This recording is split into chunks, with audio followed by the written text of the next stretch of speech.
नमस्कार, मैं अभिनय आकाश और आप देखना शुरू कर चुके हैं प्रभाव साक्षी का special show most reliable information यानी एमआरआई। अमेरिका ने इजराइल के कुछ हथियारों की शिपमेंट रोक दी है। ये पहली बार है जब अमेरिका ने इजराइल हमास जंग के बीच हथियारों की सप्लाई पर रोक लगाई है।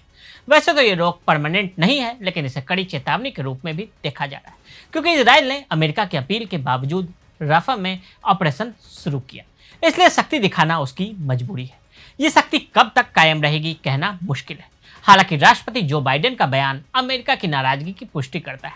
8 मई को राष्ट्रपति बाइडेन ने सीएनएन से बात करते हुए बोला कि मैंने साफ कहा है कि अगर उन्होंने राफा पर हमला किया तो मैं हथियारों की सप्लाई बंद कर दूंगा, जिसका इस्तेमाल राफा या दूसरे क्षेत्रों में हो सकता है। ऐसे में अमेरिका की चेतावनी से लेकर इजराइल को हथियार की सप्लाई रोकने के असर पर आज हम बात करेंगे।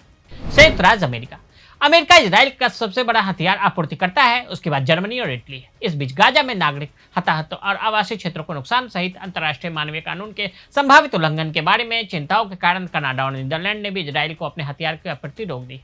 अमेरिकी अधिकारियों के अनुसार इजराइल को निलंबित हथियारों की डिलीवरी में 1800 से 2000 पाउंड के 907 किलो के बम और 1700 से 500 पाउंड के बम शामिल है। एक अमेरिकी अधिकारी ने कहा कि 2000 पाउंड के बमों के अंतिम उपयोग और घने शहरों इलाकों में उनके प्रभाव के बारे में चिंताओं को देखते हुए यह निर्णय लिया गया है। साल 2016 में अमेरिका और इजराइल के बीच 2018 से 2028 की अवधि के कवर करने के लिए तीसरे 10 वर्षीय समझौते ज्ञापन पर हस्ताक्षर हुए थे। इस डील के तहत सैन्य सहायता में 38 बिलियन यानी 3.17 लाख करोड़ रुपए, सैन्य उपकरण खरीदने के लिए अनुदान में 33 बिलियन यानी 2.75 लाख करोड़ रुपए और मिसाइल रक्षा प्रणालियों के लिए 5 बिलियन को प्रावधानित किया गया था। Stockholm International Peace Research Institute द्वारा जारी किए गए फैक्ट शीट के अनुसार 2019 से 2023 की अवधि में इजराइल को अमेरिका से 59% सैन्य सहायता प्राप्त हुई। Israel US F-35 joint strike fighter का पहला अंतर्राष्ट्रीय ऑपरेटर है, जिसे अब तक का सबसे तकनीकी रूप से उन्नत फाइटर जेट माना जाता है। इजराइल 75 F-35 खरीदने की प्रक्रिया में है। पिछले साल तक 36 की डिलीवरी ले चुका है। इजराइल इसके लिए अमेरिकी सहायता से भुगतान कर रहा है। अमेरिका ने इजराइल को उसकी आयरन डोम कम दूरी की रॉकेट रक्षा प्रणाली विकसित करने और हथियारों से लैस करने में मदद की है, जिसे इजराइल और लेबनान स्थित हिजबुल्लाह के बीच 2006 के युद्ध के बाद विकसित किया गया।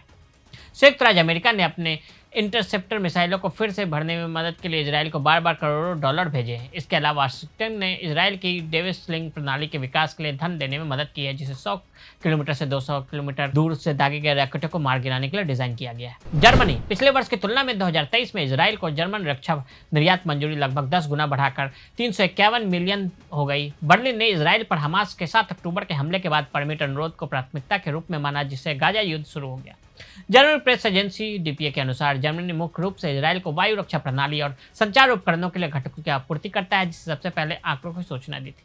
निर्यात किए गए हथियारों में 3000 पोर्टेबल एंटी टैंक हथियार, स्वचालित, अर्ध स्वचालित आग्नेयास्त्र के लिए 5 लाख राउंड गोला बारूद शामिल है। डीपीए ने कहा कि अधिकांश निर्यात लाइसेंस भूमि वाहनों और हथियारों के विकास, संयोजन, रखरखाव, मरम्मत के लिए दिए गए थे। इटली विदेश मंत्रालय के एक सूत्र ने 9 मई को पुष्टि करते हुए जानकारी दी कि अमेरिका और जर्मनी के साथ इजराइल के 3 सबसे बड़े हथियार आपूर्तिकर्ताओं में से एक इटली ने गाजा युद्ध की शुरुआत के बाद से नए निर्यात अप्रूवल रोक दिए हैं। सब कुछ रुक गया और आखिर ऑर्डर नवंबर में डिलीवर किए गए थे। इतालवी कानून के तहत उन देशों को हथियारों के निर्यात पर प्रतिबंध लगा दिया जाता है जो युद्ध छेड़ रहे हैं या जिन्हें अंतर्राष्ट्रीय मानवाधिकार कानूनों का उल्लंघन माना जाता है। मार्च में रक्षा मंत्री गुइडो क्रिस्टो ने कहा कि इटली ने इजराइल को हथियार निर्यात करना जारी रखा, लेकिन यह सुनिश्चित करने के लिए हथियारों का इस्तेमाल गाजा नागरिकों के खिलाफ नहीं किया जाएगा। केवल पहले हस्ताक्षरित आदेशों का सम्मान किया जा रहा है।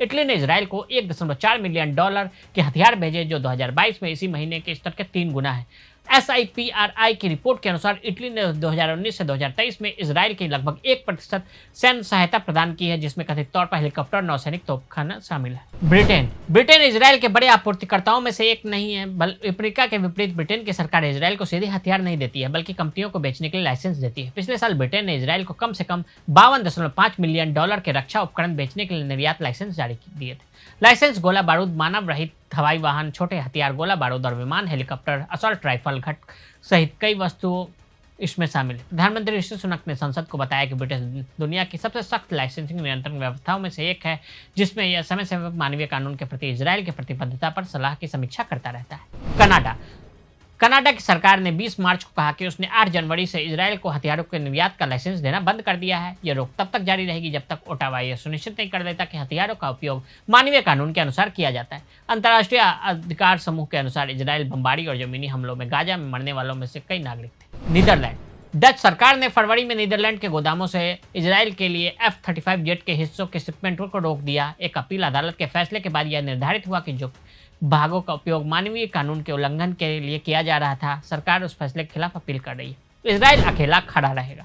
इजराइल के प्रधानमंत्री बेंजामिन नेतन्याहू ने कहा कि हमास के खिलाफ युद्ध में यदि जरूरत पड़ी तो उनका देश अकेला भी खड़ा रहेगा। इजराइल के प्रधानमंत्री ने कहा कि यदि हमें अकेला खड़ा रहना होगा तो हम अकेले ही रहेंगे। अगर जरूरत पड़ी तो हम अपनी पूरी ताकत के साथ लड़ेंगे। इजरायली सेना ने दावा किया कि गाजा के दक्षिणी शहर राफा में सैन्य हवाई हमले करने के लिए जरूरी हथियार उनके पास मौजूद है। इजरायली सेना के प्रवक्ता रियर एडमिरल डेनियल हैगरी ने यह टिप्पणी संवाददाता सम्मेलन में पूछे जाने पर की कि क्या सेना अमेरिकी हथियारों के बिना भी अभियान चला सकती है। तो आज हमने आपको इजराइल के हथियार आपूर्तिकर्ता देशों के बारे में बताया। आज के लिए दी इजाजत। ऐसी रिपोर्ट्स को देखने के लिए देखते रहे प्रभात साक्षी। अगर आप भी लेना चाहते हैं देश दुनिया की तमाम जानकारी तो आज ही सब्सक्राइब करें हमारे चैनल को। साथ ही नीचे दिए बेल आइकन को जरूर दबाएं ताकि हर अपडेट आप तक पहुंच सके।